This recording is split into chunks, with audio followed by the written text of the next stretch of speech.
folks, you're in for a treat when you hear that tune because it's time for another week of the Rec Poker Podcast. I'm your host, Jim Reid, Blusterini in the home games and at Rec Poker Jim on Twitter.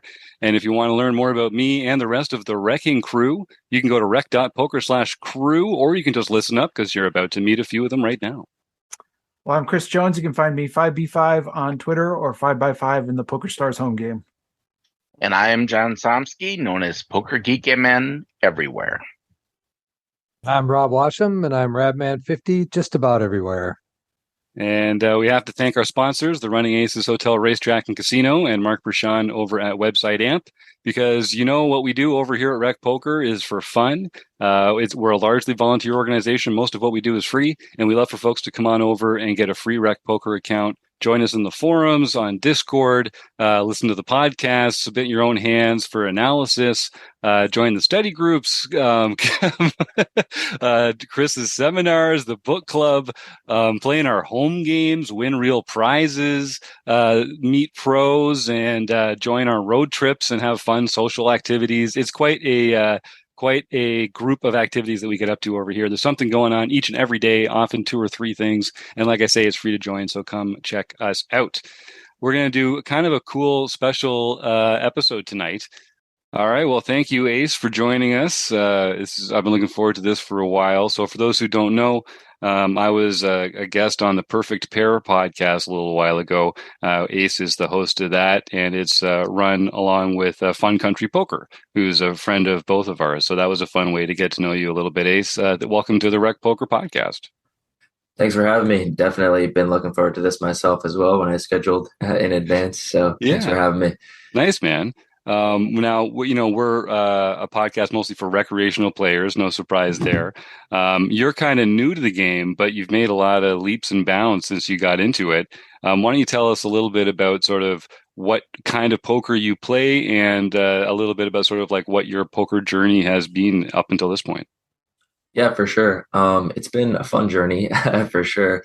I started back when, I'm only 22 now, but I started back when I was 16, 17. My friends, as you get older, you try to think of, some other fun things to do, and obviously too young to, go out and do stuff. So one of my friends suggested, poker, and we were like, sure, we'll play. And of course, like the gamble and all of us, we were like, let's all put up $5 to start. And we just played like a tournament style.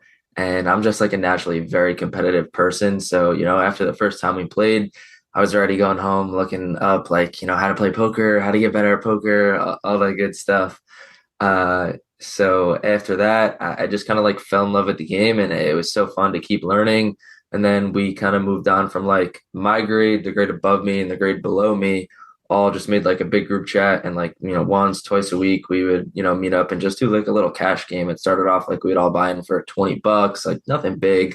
And I loved it. I just couldn't stop playing. And then, back when quarantine hit was when I was like 19 at the time. And, I found, Poker Bros, Poker Stars, all that good stuff. Loved that because I was like, all right, well, now I can play for a little bit more money, learn some more stuff here and there. Was probably horrible. Like, it was probably just me giving away all money, all types of money at Poker Stars, Poker Bros, all that good stuff. But then once I turned 21, I was like, you know what? Like, I'm just going to go to the casino. I'm going to just try it out. I'm like very always open to like just trying new things, and just like, I'm a big believer and big fan, and like, you'll learn the most by just like doing it, like immersing yourself into it. And I remember I sat down, my first session was at Parks, and I'm also very, very, very ambitious. My first live poker game, I sat down at 2-5. Like, I didn't even go into 1-2 or anything like that. So yeah, I just kind of threw myself in there, and I'll never forget the first day I played. I had no idea that you had to like announce your raises, nothing like that. So like my first like welcome into poker, I had pocket tens, and there was like a limp or two, and I tried to raise it to $25. So I threw out, green $25 chip, and like somebody else like called $5 and I was like, I made it 25. And Yeah. the dealer was like, you didn't say anything. I was like, I didn't know you had to say anything. So, funny enough, it limped around and I flopped top set. I'm like 10-3-5 rainbow and I bet it out and like somebody called and then somebody wound up just turning a gutter with like 4-7 offsuit and I lost like 200. Thankfully, only had like $200, but I was like, well, now I'm never gonna not announce a raise ever again. That's funny. Yeah. It's funny. Some of those things we have to we got to feel the pain to learn that. That's one of the fun things about getting into it live. Now you play quite a lot. You play live. You chronicle it on your YouTube channel. You've got the podcast here as well. How do you kind of define your own space in the poker world? When people ask you, like, what's your role in the poker world? How do you answer that question? That's a really good question because when I first started, so like after I played a couple months live, I said to my friends, I was like, you know what, I'm going to start a poker vlog. And ever since the beginning, ever since I started it, like it's never been about the money. It's never been about like trying to build up and like make a paid course or nothing. Cause like I'm obviously not like the best. Like I just wanted to build a community and I wanted to meet people and just like the pure fact that like people will watch my content and the fact that like a lot of times I go to the casino and people are like, oh, I watch your videos. Like, nice to meet you. Like that makes me feel awesome. And then especially like I made a Discord, it's like a group chat, for people and like building up my Twitter and Instagram. Like I just want to build like a fun community, like where people can talk to other people, like make new friends, learn poker for free. Like I'm always discussing my hands for free. Other people are posting their hands. I'll always give my input. Like it's never like me telling you how to play the game because I'm no expert, but I just love like the whole community aspect of it and just, being able to like pioneer that and be at the forefront of that is awesome. So I hope that I can just keep building a community and just getting everybody closer. And it's just like the fact that like the world just needs like the nice people out there and like, to be more together like that. That's just what I want to do. So yeah, I love it, man. Well, that resonates a lot with what we're doing over here, of course. And I know we had a lot in common when we did that Perfect Pair episode as well. And I think, putting good people in touch with good people in the game of poker, that's a mission we should all have. So I love that idea. Sure. So how often do you play? Is it mostly live? Are you still playing online? And we'll talk into some of the ways that you like study and prepare after that. But when it comes to strictly time playing, what's that like? Yeah, so I would love to be able to play more than I do. I'm in kind of like a weird spot where I live. Like the nearest casino is an hour, and that's Parks. Then it's like hour and a half to Atlantic City, hour and a half to most places in Philly and in Delaware. And I've had a bunch of problems with like filming and stuff over here. So like the nearest place I can actually like play and film in the casino is an hour 45. So for a little while I was just making that trip once a week and I would get in, 1 or 2 sessions, which is not the best, but it's still a decent amount. And in the last 3 weeks, I found like a bunch of home games out here. Like I've met a ton of really, really good people.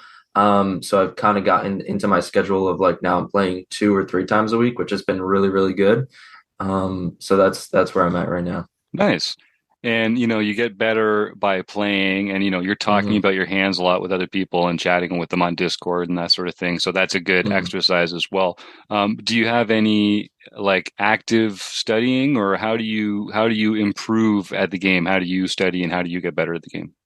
Yeah, so that's another really, really interesting thing about me is the way I learned poker and how I learned poker was seriously strictly just watching vlogs. Like I've watched thousands and thousands of vlogs through every vlogger, taking bits and pieces of like, what I see they're doing right, what I see they're doing wrong, and incorporated that into my own game and just really playing live. Like it's been so fun to like, I'm very, very, very critical of myself where when I'm playing and something goes wrong, like I'll immediately catch it and be like, okay, never again. Or like, if I lose money or whatever, like I can be able to just process the hand in my head real quick and be like, okay, this is where I messed up. Like I know what I did wrong here. So it's been a lot of that, and like discussing hands with people and stuff like that. But I have been trying to look into some of what the best like study material is. Like I know people use like Upswing or poker coaching and stuff like that. So I definitely have to look into that. It's just been like I've been so full focused on networking and growing my stuff that I really haven't really had much time to study. I know I do need to study, but it's just been more of just like picking up on my mistakes like right away when I play, which is good. Yeah, well, picking up on mistakes is a key trait in a successful poker player, whether it's yours or other people's. What are some of the mistakes that I'm not so? Do you still? Is it 2-5 that you play a lot when you're playing cash? And what are some of the mistakes that people in that player pool make, and how do you capitalize on that and exploit those mistakes? Yeah, so a lot of people are kind of just, I guess, like over limping, and what I've learned, at least myself, is like I tend to raise like pretty big. Like a standard raise in like most cash games is just like three big blinds, maybe like two and a half big blinds, something like that. When I'm playing 2-5, like I pretty much standardly open to like 25 or $30, which is like a 5 or 6x raise, which is like to a lot of people that's a lot, but I can't tell you the amount of times like I'm opening to 25, $30 and I'm getting 5, 6 callers, like stuff like that, where it's like I know people are playing extremely wide. And I mean, the other day I was at a home game and there was a straddle to 10 and two people limped. And I looked down at King Jack offsuit on the button. And I was like, this is an awesome opportunity to just, raise pretty big, take down a lot of dead money. So I made it $60 and three people called $60. So it's like, but yeah, a lot of the mistakes that that I'm picking up on is like, it's like yesterday I went to a new home game and just to like trying to like feel people out. I kind of do a lot of like over limping in the beginning just to kind of like see what people are playing and stuff. So I made a mistake on it. I limped ace seven suited and like I flopped a pair and a flush draw, which was like a crazy flop. And like I bet and I got one caller. The turn was like a brick. I bet he called and then I rivered the nut flush, but the board was paired, but it was ace six jack 8-8. So I'm like, what what boats is he gonna really have here? So I bet out for 75 and he raised to 250 and I just kind of couldn't really throw it away. And I called and he had jack 8 offsuit. So it's like stuff where I'm like, obviously like that hand's not going to be in there if I raise. Well, who knows if it's going to be in there if I raise, but there's a really good chance that it's not going to be in there. So it's just like, instead of really just feeling people out, I just have to just go in and play my game and stuff. But it's as soon as the hand's over, I'm like, okay, well, yes, obviously I should have raised that pre-flop or folding. Like I shouldn't be doing much limping myself. And that's kind of like a strategy that I've implemented, which is, I think, a good strategy is I really rarely ever limp. I'm always, raising, three betting or folding. I think that's a great strategy to employ in cash games, especially when if you're going to raise, you're going to get 4 or 5 callers every single time, regardless. And it's pretty crazy to me that, like I said, I opened up to 60 and I got a couple of callers. Like I play like my VPIP is probably like 15% when I'm at these cash games because of that. And it's just like, these people are so recreational that they're not even really picking up like, all right, this kid's not playing any hands. Like I raise and they're just like, fuck it. Like I'll still call. Like, so I don't know. So tightening up, I guess is one way to exploit those kind of players, right? If they're just coming along too wide. So I want to talk to you about limping a little bit because that's a great segue that you gave me there. I think in a lot of the games that our listeners play in, they see a lot of limps and they sort of face a lot of limps and they're in position. There's 2 or 3 limps leading up to them. So I think we all kind of know that we should be raising with our very strong hands. And I think people can sort of get behind calling in position or like over limping with like low pocket pairs or, speculative hands and that kind of thing. What can you just talk a little bit about some sort of bluffy hands that you might choose in that spot, or like what is it about like King Jack offsuit or other hands like that you might choose to raise instead of just limping behind or folding?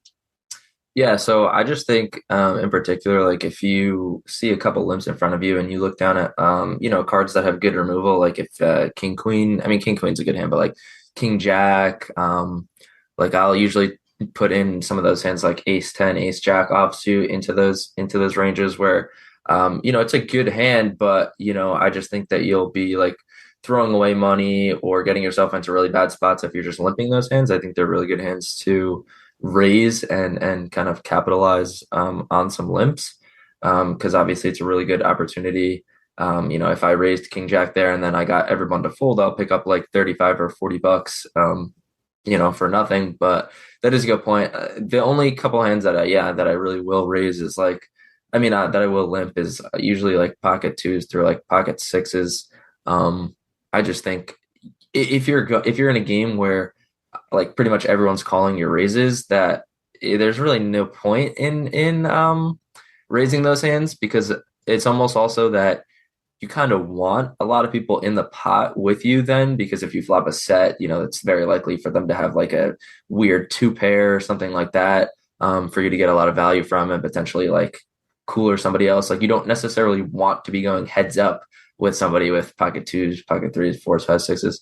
So those are kind of some of the only hands that I'll limp. Other than that, I'm kind of just trying to be like, my play style is more of like a tight aggressive, where I'm only playing like better hands, but I'm going to be very aggressive with them.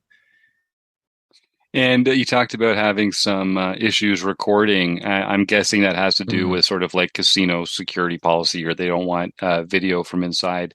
Is that a question of asking permission or begging forgiveness? And how do you sort of find out where are the places that you can record? Yeah. So when I started, I actually, like, in all honesty, wasn't aware that it was kind of like you needed to ask. I obviously know that now. So when I first, I have a very interesting story actually. When I first started recording at parks, it was fine. Like, I didn't have any issue. And it was pretty obvious that I was recording. Management never said anything to me. No players ever said anything to me. And when I was about like 8 or 9 vlogs in, I got an email from somebody saying that, they were a recreational player, or no, a regular player there. And they didn't like that I was filming, and they didn't want pros to be coming to the games. And that, like, they were strongly advising me to stop, and kind of being pretty rude, like saying, I'm not going to make any money on YouTube anyways, which like I said, it's not about the money for me, blah, blah, and all this stuff. And then they, said, like, if you continue recording, like, you're going to get asked to stop, blah, blah. So I just kind of ignored it and just kept filming. And then like I would say maybe like 2 weeks after that, the manager at Parks told me that I can't record there anymore. And, I had a long conversation with him. Like, he's a great guy. And I learned that in Pennsylvania, it's a Pennsylvania Gaming Board, like, legislation rule that nobody can film in all of Pennsylvania. And I've been back and forth with them. They've told me it's about game integrity, it's about privacy. And I've, combated their points and said, well, nobody has any idea that I'm filming anyways. So, game integrity, like, it doesn't change the game at all. And I'm big on privacy myself, because, like, ironically, like, I wouldn't want to be on video either at a casino. So if anybody's face, like, if I catch anybody's face, I always blur it out. Like, I'm very conscious of that. Like, I said all those points to them, and they just, like, didn't want to hear it. They just, like, would ignore me. And I mean, it's our country was built on democracy. So I've said, like, is there anything I can bring up? Is there any, like, vote anyway? Like, I could change this, and they still just, like, ignored me. So Pennsylvania is kind of a lost cause for right now, but it's something similar also in Borgata. Like, I was filming there for a couple of weeks, and then they tapped me on the shoulder and said, somebody complained about you recording, you can't record here anymore, blah, blah. So it's been kind of crappy so far over here, but, trying my best. Yeah. Well, and you said you've found some success in home games and that kind of thing. Mm-hmm. Have other casinos or card rooms been more receptive to it, or are you just sort of seeing what works out there? So the only card room so far, the only one, like, I've reached out to so many card rooms, like, especially when Borgata didn't work, and when I can't film in Pennsylvania, I reached out to rooms. Like, I'm in a good spot where, like, it's almost like somewhat of the same distance for, like, Maryland, New York, Pennsylvania, Delaware, and New Jersey. It's all, like, the same drive. Like, it's all right next to each other. So I reached out to casinos in all those states. Like, None of the ones in New York got back to me. None of the ones in Maryland really got back to me. But I know Maryland, I know for a fact Maryland is more open to it because I've seen vloggers out there and I've talked to some who said Maryland is okay with it. The only one who's like gotten back to me and been like, yes, you can record here is Delaware Park, which is, like I said, an hour 45 for me. And that actually Right. was good. It's just like, that's a hike. And, Sure. with gas prices and everything, like that's a hike. Yep. So, when I can make time for it, like I'll try to go down there. But for me right now, like all the home games around me have been like just, make the most sense for me. And in terms of like actually like enjoying playing poker, it's been the best for me too, because like, when I go to casinos, I mean, I'm a friendly person, like I'll talk to people and stuff, but most of the people there are just kind of like headphones on, just, whatever. They don't want to deal with anybody. But like at all the home games, like nobody's wearing headphones. Everybody's having a good time Right. talking and stuff. So that's been like not only easier for me to make content, but just more enjoyable for me in a complete sense. Yeah, totally. Yeah, the quality of the time spent there, that is a factor, Yep. right? We should enjoy that. Mhm. Well, last question, I guess. So do you have any poker goals other than, to grow the YouTube channel and the vlog and to grow the number of people that you're contacting and bringing your love of poker to? Any other sort of goals within the poker world? Yeah, I guess I have a few. So I guess in terms of playing poker, exactly, I do obviously like everybody's, goal and dream is to keep moving up in stakes, but I do want to like build up a bankroll and move up to 510 to where like I'm very comfortable playing 510. And I just want to keep challenging myself to, although like I'm very self-aware to know like I'm not the best player out there, but I at least want to feel like I'm a really good player. So I just want to keep learning and keep moving up the stakes, and that'll be nice to like see results come back in that sense. But in terms of the vlog, yeah, like I just want to keep growing and keep building, and I've been kind of like going like all in, and not Yeah, yeah. no pun intended. But I have the time where I've just been kind of like grinding and putting out videos and shorts and posting all my stuff to like Twitter and Instagram and TikTok. So I've just been really putting my best foot forward. So hopefully like it'll keep paying off and I'll just like keep growing across all my platforms. I mean, one specific goal that I don't know if I'll be able to hit, it's a high goal. I'm striving for 10,000 subscribers by the end of the year. So got 4 months left. So we'll see what we can do there. There you go. Well, what's the link? Where can people find you if they go to YouTube and they want to subscribe and follow your journey? What's the best way to do it? You could just type in Ace Poker and I'll pop up, and it's on all my platforms, Instagram, Twitter, TikTok. It's Ace Poker 444. Those are my lucky numbers, like my angel numbers. So Nice. And the Perfect Pair podcast, is that something you're putting out regularly? And can people find that on your YouTube channel as well? yeah, you could just type in like Fun Country Podcast on YouTube, and that'll pop up. I've interviewed Jim here, and that was a good one if you guys want to check that out. But about 8 or 9 vloggers as well. I'm up there, so yeah, trying to put those out pretty regularly. So yeah, if you want to check those out, check them out as well. Awesome. And if folks are interested in learning more about Fun Country Poker, they're someone that we do a lot of work with as well. And we do a weekly play and hang experience there, which is a lot of fun. All right. Well, thank you, Ace. I enjoyed getting to talk with you again. I hope you get some success finding permission to record in all those exciting places, and you meet all those goals. Yeah, for success in the poker world. Thank you, my man. Thank you. I appreciate that. And everyone, check out Rec Poker. All right. Have a good one. John, what's going on in home game land these days, and who's been kicking butt lately? Well, we started off, we had our No Limit Hold'em Championship Series on October 3rd. Remember, that's the series where we keep track of points for the entire year. Happens the first Wednesday of every month. And Vanquisto won his or her very first No Limit Hold'em series of the year. Then on August 1st, Torinor Joshua Campbell got his third nightly victory for the year. A big deal. Brian DeHaven got his third nightly victory for the year. B-Chip, Charles Allen got his fifth nightly victory for the year. Buddy's on Poker a roll. Gak 36, Naomi Pazol got her second victory for the year. And then Ted got his fourth nightly victory for the year. He's a beast. The Took, Brian Cole, won the mixed event. If it's the Took, there's a good chance that's, there's a French Canadian influence there. You don't get a lot of Yankees calling things Tukes. I'm just saying. How does he spell it? TUC.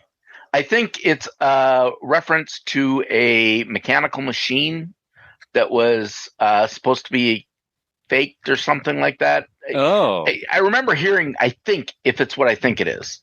I don't know. See. I know him more from the Ante Up games originally. I've been on a couple of cruises with him. Oh, no kidding. Yeah. Wow. Real nice guy. Every once in a while, someone writes in and they're a new member, and I often they say like, oh yeah, I used to play. I played with John Somsky a couple of times. I met him up in Alaska, or I was on some cruise with him, or something like that. You're like this common element. You've got quite a legacy, John, particularly in Minnesota. But I think you really have touched a lot of people in the poker world. Well, it's kind of interesting because you can tell he plays the Ante Up series that I run. Plays on the 6s, so the 6th, 16th, and 26th of every month. So on those particular days, Brian shows up for the rec poker games as well, which, as you can see, he won the nightly mixed event on August 6th. There you go. Makes a lot of sense. Okay, then for international events, Johnny Quattro got his second international victory for the year. Go Johnny. And Gopher Boy TJM. Oh, no. Whose name is private, by the way. Maybe it's a different Gopher Boy as TJM. It should be. As it should be. Got his first international victory for the year. Only his second international victory lifetime. So, wow, there you go. I have a feeling he just doesn't play very many of those. Sure. On Saturday, he's got 2 kids at home, so I think his Saturday daytimes might be kind of spoken for. And then adding to the column of really doesn't need to get any better, Stewie 13, Stuart Carriage won the Learn Pro Poker event on Sunday evening. So he can contact Jim at rec.poker for his free month to Learn Pro Poker. All right, Stu, way to go. I might be seeing Stu in the next little while, actually. I'm itching to get live cards in the air again. And there's just only so many places you can go and play poker in Southern Ontario. So Stu is a good friend, and we played in that same tournament series that I got my main event entry from. So it'd be nice if we got a chance to connect again before too long. Also, I see in the YouTube poll that our Rec Poker Nation just has excellent taste when it comes to all the subjective arts here. Chris, did you put that out there? I feel slighted, frankly. Zero votes. And if folks want, we love sort of spreading the word about Rec Poker and what we do here. So if you go to the shop at Rec Poker, if you go under our resources tab, we've got all sorts of Zoom backgrounds and avatar logos and different designs and stuff you can download for free and use to help rep your favorite poker learning community. So go check that out. And other ways that you can support us. If you go to rec.poker/support, you can find all sorts of ways to help out. Just like I hope some folks will help out their local food bank, which is the contest that we're going to be running at the end of the show. People just type the word food bank in. I see many of our members already did. That's awesome. And I'm just going to remind people that food insecurity affects more people than you think. And you never know who might be in need in your neighborhood. And it's a great way to really maximize the return on your donation, whether it's money, time, or some non-perishable items. Go and support your local food bank. Thank you very much. I want to go back to that poll for a second, because I think it's kind of interesting. I did vote in that poll. I did not vote for myself. And I would have voted for any of the three of you before myself, because all my background is just a blurred image of my actual office. So, well, I appreciate it. Maybe it's just because mine stands out because the rest are professional and mine is kind of just like some guy off the street walked in. But I would have voted for all three of you if I would have been able to. Thank you. That's very kind. That's and unsurprising. John is a very selfless and giving man. We've learned that time and time again. So, Rob, let's say we're getting up to the end. We're getting close to the end of our journey through Dara O'Carney and Barry Carter's ICM book. Yeah, we just finished up deal making with and some mistakes are bigger than others on the book study. And deal making was interesting. A lot of people, you get to that final table of a tournament, and the stuff that we play is pretty small, so the deals are kind of not that big a deal. But interesting to understand how people don't realize how much equity they actually have at the end of a tournament like that. If you're in last place and somebody offers you last place money, you say, "Oh, sure." Well, in reality, you have a lot more equity than that. So that's an interesting thing. And then some mistakes are bigger than others. And then what they're saying is that, or what Dara and Barry are saying is that calling mistakes are much more costly than raising or betting mistakes. So keep that in mind when we go forward. So we were able to cover 2 chapters. So we have only about 4 chapters left, or five chapters left. So yeah, I think there's a couple more sessions and we should be have gone through the book and learned a whole heck of a lot about ICM. No kidding. We'll all reach out to Dara and Barry and see if we can get someone to come and do a little Q&A with our members. That's what we like to do at the end of every book in the book study. We invite the author to come and answer some questions from the group. And those 2 are such classy gents. I'm sure we'll have no trouble locking them down. Although they're overseas, so we might have to find the right time of day to do it. But that'll be fun. And then I think I'm retired then. Yeah, that's right. You got all that free time. That's right. Well, plus, now that you're working on our spinoff podcast, I want, that's going to take a little bit out of your week, putting down the short list of fantasy and science fiction books that we're going to explore chapter by chapter. Oh yeah, there you go. Another book study. Another book study. That's right. Non-poker book study. So Rob, we're going to be doing some votes again. We sort of last time we picked the next book, we had almost like a ladder kind of competition. Is that what you envision again this time, or do you have a short list? How are we going to do it? I think that's probably the best way to do it. It gives everybody an opportunity to get involved and decide how they want this to work and which books they want to cover. I mean, it'd be very self-serving if I just picked a book myself and said, "Okay, this is the one I want to do." But I want it to be something that others would enjoy doing. So I know we've been doing Twitter polls, and not everybody is on Twitter. So good point. I'm going to try to see if I can sneak something into the Rec Poker website somewhere where we can get some more votes that way. Yep. And then combine the 2, and then come up with love it. With a book. Nice. Yeah. Nice. Oh, that'll be here. We're recording this on August 8th. So it feels like the summer's we're already kissing the summer goodbye. We got a few more weeks of overbearing heat and then it's football season again. Oh my God. There was a real football game. It was only the preseason, but it happened. 2 NFL teams squared off against each other. I feel like wow. A new chapter, a new dawn, as a new day has dawned. Yeah, I'm never quite ready for that. It has to be September before I'm willing to talk about it. This stuff.